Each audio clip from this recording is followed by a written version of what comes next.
I know, I'm pretty sure who I know. All right, everyone, thank you so much for joining us at the 2024 AHR Expo. We're spending a lot of time talking about these new technologies. We've all had an opportunity to explore the floors, see things that are happening in the industry. And I think one thing we can all agree on is that we are all moving into heat pump technologies, right? A lot of cold climate heat pumps. We're seeing a lot of heat pump water heaters. I'm even seeing R290 air to water source monoblock heat pumps out here on the floor. I've been talking about these for a long time. People go, yeah, you're crazy. We're never going to get those here in the US. But we're all going to see challenges adopting and adapting to cold climate heat pumps and just heat pumps in general, inverter heat pumps specifically. So my name's Clifton Beck. I'm the host of Did You Know, the ESCO HVAC show. And we have three completely different perspectives from our industry that I am just so anxious to share with you. So let's introduce each other. David, you like to start off? Yeah, so my name's David Rames. I'm the Senior Product Manager for Midea. So we're in charge of innovation, right? What's coming, not what's in the past, not what's now, but what's coming. So we got to keep our finger on the pulse of where we're going. And Clifton's right, cold climate heat pump technology is the future, so that's what we've got to work on. Okay, Christopher? Yeah, I'm Christopher Diamond. I'm a Senior Product Manager at the Northwest Energy Efficiency Alliance, and my job is sort of a blend of emerging tech. What is the next thing that has incremental energy savings and product differentiation, and to understand what are the barriers to whatever that technology is, and what can a organization like NEEA do to remove these barriers. Yeah, absolutely. Yep, and my name's Alex REES. I am the Residential HVAC and Water Heating Lead in the Building Technologies Office at the Department of Energy. So obviously we have a very broad scope working on a lot of things, but a lot of our mission is to try and fully decarbonize the U.S. building stock by 2050, which obviously involves cold climate heat pumps and mass deployment of them. Yeah, so a lot of work to do. That's a lot of effort there, right? And so we're all here together to talk about these difficult situations. So when we look at the adoption of cold climate heat pumps and inverter heat pump technology, why do you feel that the industry is struggling so much? I mean, I see it myself from the technical perspective. So for me, I work with a lot of technicians that grew up working on one particular piece of equipment. You know, I use this analogy in a couple of my other podcasts that when I was a young man, I worked on my vehicle, and my vehicle had a carburetor, and it had mechanical ignition system, and I can adjust the timing using a timing light and mechanically adjusting the distributor. But it was all used in the management of an internal combustion engine. And I happened to be in that time period where we were moving into throttle body fuel injection and multi-port fuel injection. And so I was getting the chance to work on both of them. My old technology that operated on carburetors and my new technology that operated on throttle position sensors, exhaust gas recirculating temperatures. We looked at intake temperatures. We had a variety of inputs that manage our output. And the interesting thing about it was I didn't have to relearn the internal combustion engine. I relearned the new, more advanced ways to control that engine. So when we look at our emergence of inverter technology, I feel the same way. I feel like I grew up working on things that had capacitors and PSC motors and piston metering devices and maybe expansion valves. And then all of a sudden I introduced an entirely new logic where I'm using pressure transducers and temperature thermistors, and I'm using algorithms to manage my outputs on an internal compression engine that didn't really change a whole lot in its design, just in its control. So as a technician, I may not have been comfortable moving into this technology, and it's a shame because I should have. I've seen that transition in automotive, and now I get to look at it into the realm of inverter technology. So why do we see, let's think about some other perspectives of why we're having struggles adopting these new technologies. Maybe let's just start from the manufacturing side. What do you hear from contractors and from the manufacturing side of our industry? Yeah, well, education is key, right? I think that. I think that really is our topic. Education has to start from the manufacturing level. Sure. And so we understand the technology because we innovated that technology. Right. And You understand it. We understand it. And so everyone still says, my grandpa had a heat pump and it was 40 degrees outside. We all froze to death. Yeah. And no one knows that technology is changing. It's so much different. And I've got a quick stat in front of me. Yeah, yeah. So, We love numbers. Our PR company did a consumer research, and they basically said the question was, how many know what a heat pump is? 80% of people said, I know what a heat pump is. And then they said, how many of you know that there are heat pumps on the market that can give you 100% heating output at negative 4 degrees Fahrenheit? And that stat went from 80% to 4%. 4. They That's don't pretty know. drastic. They They don't don't understand the capability of them. No, they don't know what it can do. Yeah. So it's up to us to teach them what it can do. Wow, that's a very significant stat. Because then we look at, well, now we're talking about the consumer side of things, right? It's not just that our technicians are struggling to move forward and they have some gaps that need to be filled. Even our homeowners don't know what can happen. But it also goes back into the contractor course. not being educated enough to be able to inform what we're really doing for that consumer. Why- Man, that's a perspective. Why would a contractor want to take the risk of installing a technology and not having enough backup? And so when they're faced with this challenge of, do I size for the coldest day of the year? That adds a whole nother complexity to their decision-making processes and their risk. It's Yeah. far easier just to size for the cooling and have it switch over to Like we've always strip done in the heat or gas, past, and, and- then it's just a fancy air conditioner that does some backwards working for a Oh, while. that's With such an a great oversized point. gas furnace as well. Yeah, in many applications.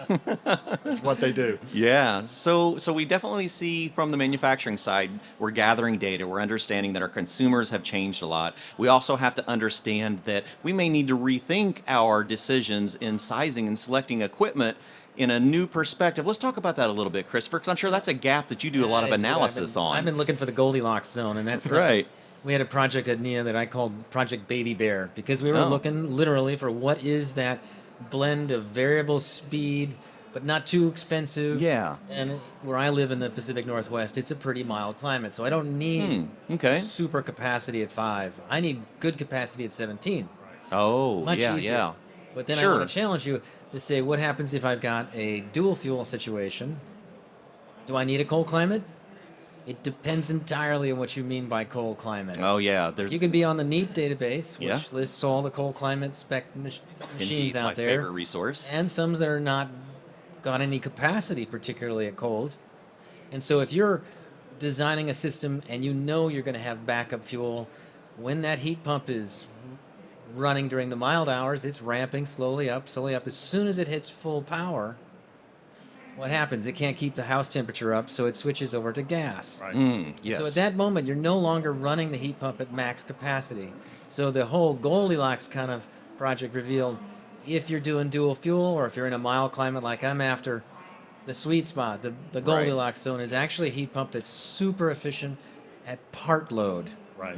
So that's a really different That's a different process. dynamic than what we've been educated We're on not and just saying gotten size comfortable for the with. maximum. It's performance is at the minimum. Right. Yeah. What does that mean? Performance. Well, isn't performance comfort? I'm a performance guy. I want to get the kilowatt hours minimized, and comfort maximized. Right. So And knowing That's my 99% of the game. time it's going to be running on, not full capacity. Yeah, it's going to exactly. be somewhere in the middle. Right. Yeah. And how does it perform? But if you're going to design to meet the 100% of the load, to do the full decarb that US DOE is doing, you got to have some pretty good equipment. Yeah. Definitely. Yeah. And luckily, in speaking of pretty good equipment, Yes. we have the cold climate heat pump challenge that DOE has been running for the last few years, trying to create these technologies that can get down to negative 15 to 5, depending on which section of the challenge you're using, and run at full capacity with really high COPs, with the Yeah. goal of allowing the possibility for full decarbonization. And depending on where you are, you may or not be there right now, but in the future, obviously, that's the goal. Yeah, absolutely. I've seen a lot of equipment out here from our manufacturers that are seeking that challenge, and it's interesting what I have recognized in that. It's kind of like when we had fuel crisis that kind of drove the efficiency of the automotive industry. It created all products to start re-looking at efficiency. So here I'm finding a lot of inverters that fit that bill in that medium performance range going, oh, you know what? I can make, because I have now grasped the ability to improve my technology in this coldest of applications, we've actually found ways to make our middle products more efficient and actually reduce some of the cost in those. So one of the things that I see, which is really, really interesting, is a shift in the types of equipment that we're manufacturing. Because I would assume in that research we're seeing, Christopher, that inverter drives the performance in all pieces of equipment.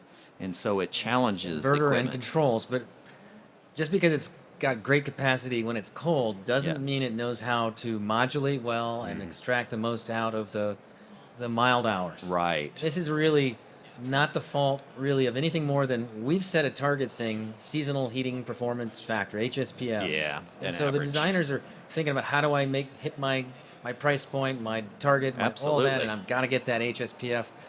And then I'm raising my hand saying, "Hey, wait about the mild hours," and Right. they're not focusing on that. But I think over the next couple of years, we'll see. I think kind of an interesting dynamic around if you're going cold, go all the way. Yeah. If you're going mild, let's think about the right solution for that and defining that in a way that people can really, because those mild climate heat pumps Yeah. are not going to cost as much. They're not going to have as big Initial- evaporators yeah. and condensers. The compressors aren't as big. They'll still be variable drive because you really, that's the key, is it has to be a variable drive to extract that part load efficiency. Exactly. And I think what manufacturers are doing, especially in Midea, is our products, we try to price our products where we can get into as many homes as Yeah, possible. absolutely. Right? That's the we don't goal. wanna We all have move this- boxes. Exactly. Yeah. We don't want to have this product that only the upper 1% can afford. Yes. So let's try to get into as many, and that's where we make a difference, right? That's where we can find that sweet spot, or that's where in a super cold climate in Canada or Alaska, we can take care of business. But we got to make it affordable for a lot of different consumers with a lot of different budgets. Indeed. You know, there was a time where I looked at inverter, the ability to market and sell inverters as a very short percentage of my total product line. And it's becoming obvious that that role is really flipped in the industry, where a majority of my product line is now going to be inverter driven equipment. I've seen some amazing mid-tier efficiency inverters out here that many of our manufacturers are saying that's what we would have called baseline a while back. Now this is the standard. So we're looking at these, 15 to 17 SEER pieces of equipment going, well, now we have this as an entry line almost product, and we can put that in that mid-tier place and take over a lot of the strain on price, the strain on education. But it really comes back down to our professionals really have to be educated on what these differences are. So let's take a look at that and think about ways that we can motivate from different perspectives of the industry, ways that we can motivate our contractors to All right, learn Clifton, this. before you go there, Yeah. I got to correct you on something. Yeah. You're using the term sear. Oh, I know. I gotta break that. I gotta That's break old it. habits. See, it's how And can so we modify this is the key, educators is to that learn? We're talking heat pump now. We gotta We're get talking into about, we got to HSPFs talk and- about the heating season performance factor That and is so not true. just cooling. Yes. We've been talking about heat pumps, and when you say sear, Yeah. people think of it's an air conditioner. I know. That's why we're here to break bad habits. Right. I was a technician that grew up in this carburetor area, this PSC compressor, piston driven, maybe having expansion valve driven systems, and went, all right, these are decent pieces of equipment, and this is how we do this. This is how we've always done this, right? Isn't this how we're supposed to do it the way we've always done it? And no, we're not. I'm going to catch you on it again. I'm glad you do, because I'm just as much at fault as everyone. We've always looked at things from the perspective that we had and thought that that was the way to do it. But now we're actually getting challenged to look at things from a new perspective, and that's really the fundamental change that has to happen for contractors, I think. And while we're breaking bad habits, we can start calling it HSPF2 and SEER 2 as well. Exactly. See, Touche, Alex. Touche. Oh, look at that one. and so, exactly. So we have to understand what these differences are and look for those resources. So let's think about ways that we can promote contractors to look for these resources from different avenues within the industry. So I think what we've been successful at so far, because again, we take the pressure of this education as a manufacturer. Yes. So as my technical training and product training group travels North America to train our manufacturer, our distribution partners, we've asked, bring your contractors in. Yeah. Because we can train you and we do a good job and you do a good job. But if we've got an auditorium full of your contractors, they're going Yeah. to hear it right from the horse's mouth. Exactly. The guys who designed this. And then they have the confidence and they go, boy, oh boy, now I kind of see. Exactly. That And makes a change. And what's the perfect scenario for us is on the contractor side, they always go out, hey, Mrs. Jones, here's a good, better, best application. How do we get good, better, and best to all be inverter driven? That's the goal. That is a great All right, but challenge to look whose at. definition is it good, better, best? Oh, yeah. My idea is no. The reality is that clear data is really the underlying thing, is that having availability and access to data. Yes. So that's what the NEEP database is. Tell me more about this, because I just was introduced to it by you, and I am just like ecstatic All about right. this neat database. So NEEP is the kind of the equivalent of NEEA, but they're in the Northeast. Right. So it's a Northeast Energy Efficiency Partnerships. They started up a cold climate heat pump database. Yes. And it's really caught on because anything on that list has a COP of at least 1.75 at 5 degrees. Mm-hmm. So it has at least some reasonable capability at 5 degrees. Right. Maybe not full capacity, but it's on there. But the cool thing about this database is it's got all kinds of other operational condition data that is reported, self-reported by the manufacturers, and includes it in a format that people can look at and compare and evaluate. Utilities are using this, forecasters are using this. We're thinking about using this. There's a really neat kind of tool within there to help you evaluate the right size and application for that. It's their advanced, I guess it's a heating selection I would say so. option. Yeah. Take a look at that. Just Google NEEP heat pump database or cold climate database. It's there. Yeah. And we've been using this database quite a bit for some of our projects as well. It is a great resource. In fact, right now we're in the process of creating something that we call the cold climate heat pump selection tool.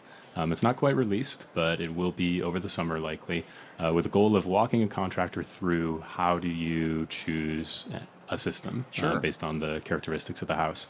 And in the end, we're creating an API right now to connect it to the NEEP database, with the goal of kind of saying, here are some actual options from the NEEP database that are going to meet these criteria. We recommend choosing one of these heat pumps. Excellent.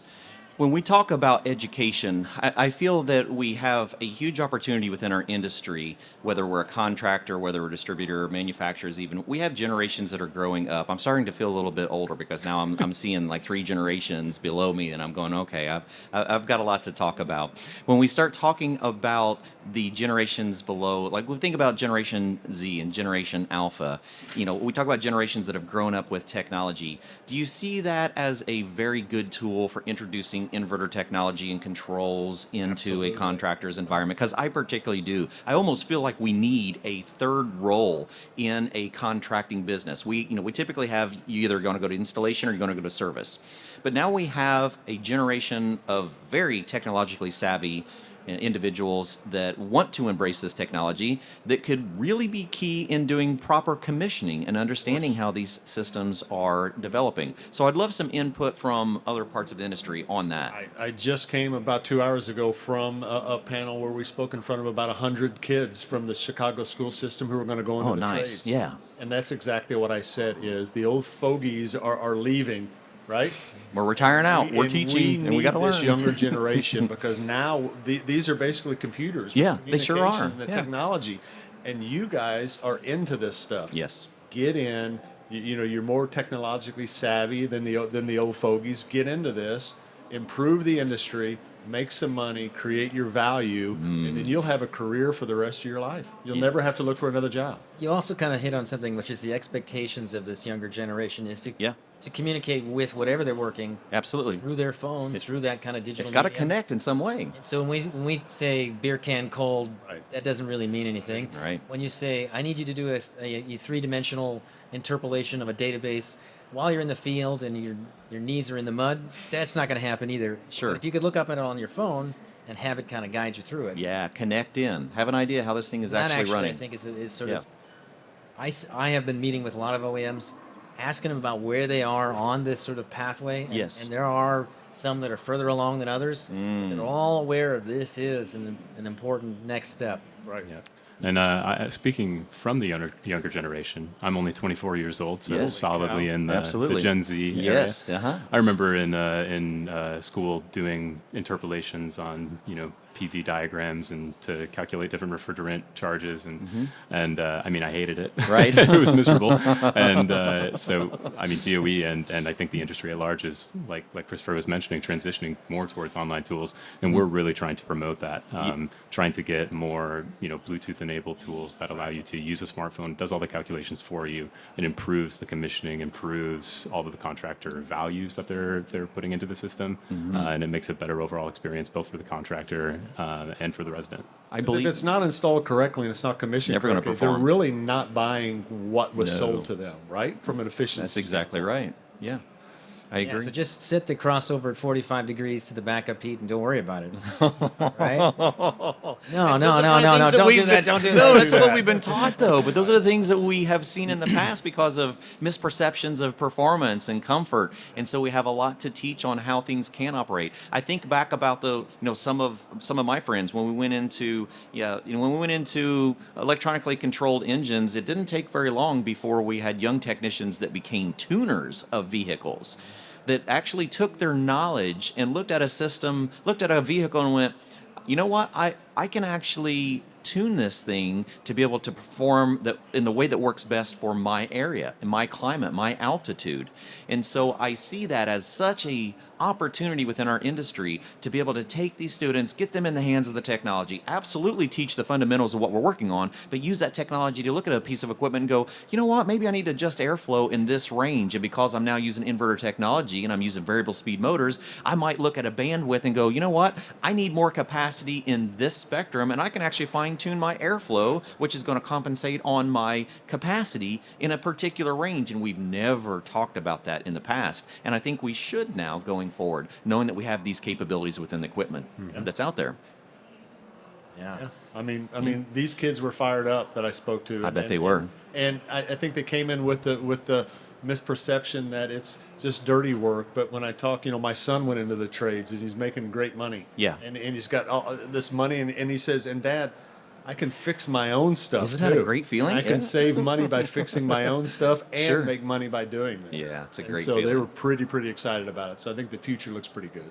Well, let's talk about some of this technology right now, because we have a lot going on in that area. We have a lot of research happening. I know from the Department of Energy, we've got the smart diagnostic tool promos that are going on where we're highly encouraging using smart diagnostic tools. Let's look at data for a little bit. And what are we doing in the OEM side when we're looking at service tools? I'm starting to see a lot of equipment that has more diagnostic capabilities in it than we've ever encountered before. Right. And so within our heat pump, we've got what's called a Doctor Smart tool. Oh. This Doctor Smart tool plugs into the heat pump itself, and you can see everything it's doing, how it's working, and you can fine tune. If you need to test, you from outside can ramp the compressor all the way up, ramp the compressor all the way down, and see exactly what's going on. So when we talk electronics and diagnostics, this Doctor Smart tool helps us and helps our contractors who installing it really dial it into where it needs to be. Yeah, I really like that idea. I know we start seeing changes in other industries that goes along with diagnostics. We've talked about changes that we're seeing in heat pump water heaters, in general, just water heaters have connectability to it. I hope that we see that going forward. And Alexander, can you inform us a little bit more about the DOE initiative on smart diagnostic tools, where we kind of stand in that scenario? Happy to, yeah. So we have a campaign right now called the STEP campaign, which stands for, smart. Getting stuck already. Smart test instrument. Smart testing. There's an energy efficient HVAC in there somewhere. Yeah. Pretty much, the idea of using Bluetooth enabled tools that Yes. connect to your smartphone to allow for more exact calculations of the various temperatures, pressures, charges that you're trying to calculate.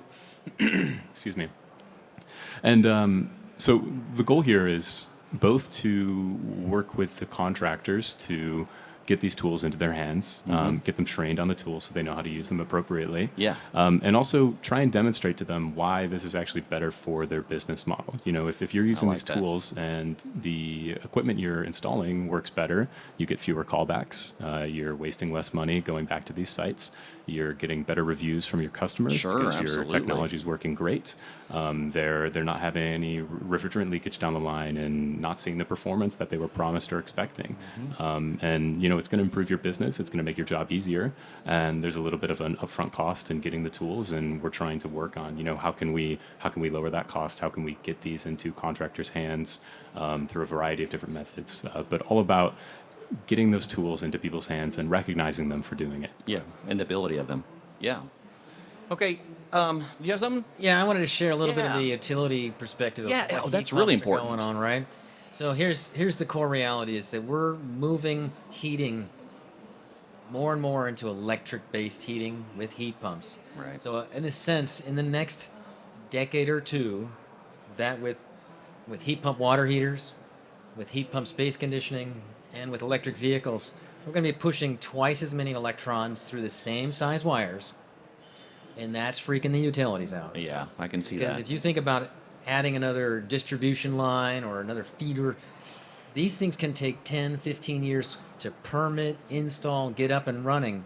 We don't have that kind of time. Right, that makes sense. So the Sure. data that the utilities are now asking for is we need some help being able to inform the heat pumps when we are in crisis mode and when Yeah. we would appreciate a demand response, as we used to call it. But it's really more about load flexibility. It used to be we think about demand response is only occurring in the peak hottest day of the year Yeah. or the Yeah. whole coldest. And I'm here to tell you guys, the highest prices are no longer occurring necessarily at those moments. It's happening That's interesting. fall, in the spring. In the Northwest, we have dry rivers in the fall. It's mild times. Sure. And all of a sudden, the wind stops blowing, and We're bam, not producing the prices as go much shoot. supplementary So energy. we're now looking for how do we work with the heat pumps, water heating. That's going to be the first lead out. That's really going to do it because that's a water heater is kind of like a giant battery. Yeah, absolutely. We got But storage the capacity. amount of storage in a house in terms of the shell and all that is comparable. No, it's on the same order of magnitude, roughly half the size of a giant tank of water. And so there's a lot of opportunity for the electric utilities to start sending price signals into the market saying, if you got a piece of equipment that works with us, we can compensate the customer. And you better be bringing products that have the ability to work with us to the market, or you're going to miss out. Yeah, I can see So that. getting very that much. whole like when that you go out- momentum. you know, Yeah. if you're out in the future, you say, I want to buy a heat pump that's smart enough to help me select when to buy heat, when to buy electricity. Absolutely. That is a big deal in the next 5 years. Incentives drive Yeah. consumer behavior. Absolutely, it Right? does. And offsets. If this equipment is more expensive, that rebates and things like that can help them make that decision, buying decision. But then long term, that payback comes back quickly. So the interesting Yeah. about incentives is we were basing mostly incentives on energy saved to avoid a new power plant. Uh huh. Now we're really more worried about energy saved to avoid that peak price during the day. So it's shifting the dynamic of when we need efficiency. We need efficiency and flexibility at the same time. And Inverter that's gives something, us that. honestly, we haven't figured out on the utility side. We're still figuring that out. Sure, it's new for everyone to think about Yeah. it, but it gives us the capability. When we move into inverter technology, we can now do that. You know, if we think about our traditional single stage or two stage pieces of equipment, the only thing we could do to reduce their capacity at a peak demand was turn it off. Turn it off. And we actually did that for many sectors of the country. We experimented with that. Could we do that to manage energy at peak demand time? And so that was successful in many markets. If we think now about, well, why don't we just reduce the capacity of that for a little while? Let's just change the capacity within the structure for a little bit and compensate for that so that we can now modulate our electrical and balance out our load a lot. I absolutely love the idea of that. And it brought up a really interesting perspective, kind of came from this last answer that you had, David, is, well, what about our consumers? So when we think about consumers, they're a lot of the driving force. I mean, as a manufacturer, you're going to produce products that is in demand and is being expected due to regulations, right? We all have to comply with what regulations are and expectations. But without the consumer buy-in, we may never have the demand because some of our contractors are coming back to us going, well, my consumer is not really asking for this, therefore I don't have to sell this. I'm going to keep doing the same thing that I'm doing. But I don't think that's very realistic in our industry. So do we see many consumer campaigns coming up in the future to help educate consumers and contractors on the newer advanced technologies? Yeah, well, there needs to be. Again, Yeah. I think the education responsibility is on the manufacturers, and we can work with our partners, right, Yeah. as a team and try to do this. But you're right. The homeowner writes the check to At buy the end of the day. equipment. And do we know the features, the benefits, some of the payback, how it can benefit comfort and efficiency in that fine mix of those two things? Right. Where they will spend a little extra money. Yeah. And to do that and to get that rebate and education, if they know it's an easy decision, but if they don't know, they're going to go back to the old single stage compressor on off. Yeah. And we know if it's off for a while and they turn it off, We know it what's takes happening. a lot of power to catch up. Yes, it So absolutely we don't want to do does. that. So, do we see from the Department of Energy side, do we see a lot of initiatives to help educate consumers and provide incentives for consumers to look at these new products to at least get that momentum up and running? Yeah, so I mean, if we're talking incentives, there's a lot of them. Yeah. The Inflation Reduction Act, obviously, so I'm sure everyone's very aware important. of, passed, what is that, almost 2 years ago now? Been around. And so there's a variety of incentives. There's the 25C tax credit, which folks can claim on their taxes. It gives you up to $2,000 off of a heat pump, I believe. The rebates, which are, I think, the thing people are even more excited about, are coming soon. Timeline still in progress. Each state has to go through a pretty long process to get their whole Yeah, qualified and exactly established. get qualified. Yeah. And make all the rules and then get approved by DOE. And some of the states are making their way. So hopefully, this year we'll start to see some of those programs get implemented, depending on where you live. Sure. But those can give you, anywhere from $4,000 to $8,000 off your heat pump, which at that point is Now we're talking some money to invest into that difference. You're getting those cost competitive with other options, and if it's also going to, quarter your energy use, and at that Long point, it's a term, that's a no-brainer. big investment. Yeah, for sure. What about from like the utilities? Do we see a whole lot of that from Christopher? Utilities are going to be really interested in demand response Yeah. or grid flexibility. They're going to be very interested in energy savings, but they always have to show that this is cost effective. Right. So right. that makes puts a sense. really unique barrier on the incremental cost compared to the amount of savings that occurs. And that's a slippery slope for a utility to deal with. So I'm not Indeed. quite sure how that's unfolding. I mean, in the Northwest, we're probably going to be pivoting towards a approach where we just don't want to see electric resistance heat used. Yeah. That puts a lot of burden on the customer's contractor. Options, yeah. Like, make sure I've sized it right. Consumer education is one of these things that's hard to associate with.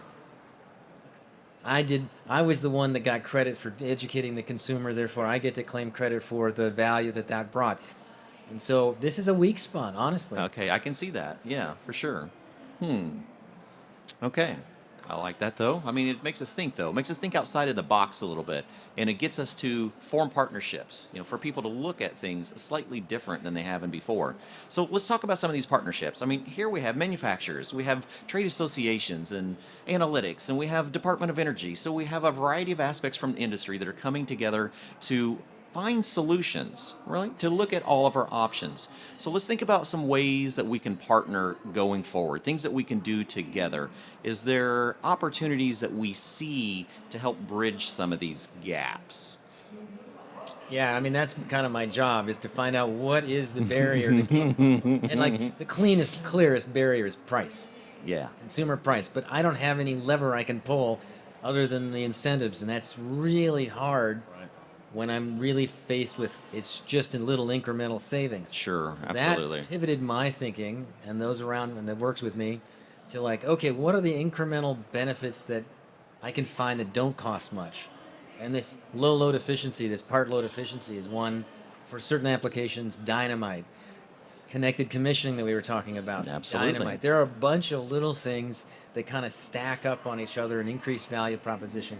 So my job is to find them, prove them, build partnerships with industry and DOE and the like, so that information can flow through to educators and the like. Absolutely. Yeah.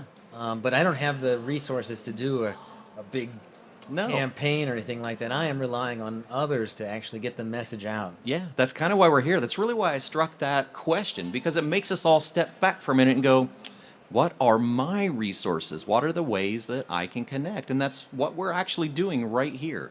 We're joining forces to talk to a community about what we can do to make changes. We build these partnerships, and because we all have questions. Manufacturers have questions on, how are we going to promote this to my contractors? And there's going to be price increases, and there's going to be difference in the design of it. Who's going to be on my side to help educate me on what I can pass on to my contractors? What are the tools that they need? What are the rebates? What are the incentives that they have? Does it change from state to state? Because sometimes we're even seeing things like that. Some states promote more than others. So it's about these partnerships. So we encourage everyone to start joining us. I mean, that's why we're here at AHR. We encourage everyone to come visit us at the National HVACR Education Conference, where we come here, take a look at these pieces of equipment. We bring our manufacturers in to do technical training. We bring our trades associations in to go, okay, here's some of your resources. We bring departments of the United States to come in and go, well, here's what we see, here's the things that we're guiding, and here's things that we are utilizing to help get you resources. So let's talk about these resources before we start wrapping things up. Where would we go to at Midea to learn about all the things that we have in education and opportunities at Midea? I would go to MideaEvox.com. That's EVOX.com. It's got our products on there, a lot of exciting things, and then an email contact if you've got additional questions. So, Sure. I mean, at Midea, what we believe in is practical, innovative solutions, right? So it's not something crazy that someone can afford, but we try to find that sweet spot of what folks from every budget can afford, put in their house, and get the efficiency and the comfort that they're looking for. Okay, sounds good. Christopher? Yeah, that's a good one because I'm not actually doing that. But the people I would probably turn to is the Consortium for Energy Efficiency. Yes, CEE. absolutely. They're the ones that are setting the specifications for what is a tax credit eligible. So CEE. US EPA's got a great set of resources out there. And of course, your local utility is going to have their own flavor and twist on all this. Yes. And it's I think what likely will happen for a contractor is there will be a tax credit threshold, and then there'll be a little bit different nuance for that local utility's needs. Maybe they want demand response or grid flexibility more. Maybe they're really after low load efficiency. Sure. You'll find out for your local utility really quickly what is top on their mind. So those three. Yeah, that's quite a bit. Alexander? Yeah, I mean, we just have so many resources. I know. It's hard to track That's them why I down. left you for last. We have a lot. If you're interested in building science education, Yes. we have our Building Science Education Solutions Center, which has a variety of training resources that you can use to help educate contractors on a variety of different topics. If you're more of a builder and interested in looking at hardcore technical HVAC and envelopes things, we have the Building America Solutions Center. If you want to learn about our projects, you can head to the Building Technologies Office websites. EPA, like Christopher mentioned, has a lot of great information. They're launching a new consumer-focused campaign, which Ooh, maybe nice. helps actually Yeah, target I the like that consumers, idea. called Energy Savers. ESHU. We have too many acronyms in the government. I can't actually rename Howard what they're Weiss is saying. out here. We can talk about acronyms all day long. Our industry loves acronyms. Yeah, but really, I mean, we have so many, we can't direct you to all the websites, so we're trying to get all of our websites optimized for search engines, so all you're doing is just typing in what you want to Google, and the resource that we've spent money, your taxpayer dollars getting to you shows up so that you can find it and use it. Okay. All right. Well, I thank you all for joining us at the 2024 AHR Expo, and we look forward to continuing these conversations with you. You can find us at escogroup.org, and we hope that you join us every week on our live Did You Know, the ESCO HVAC show.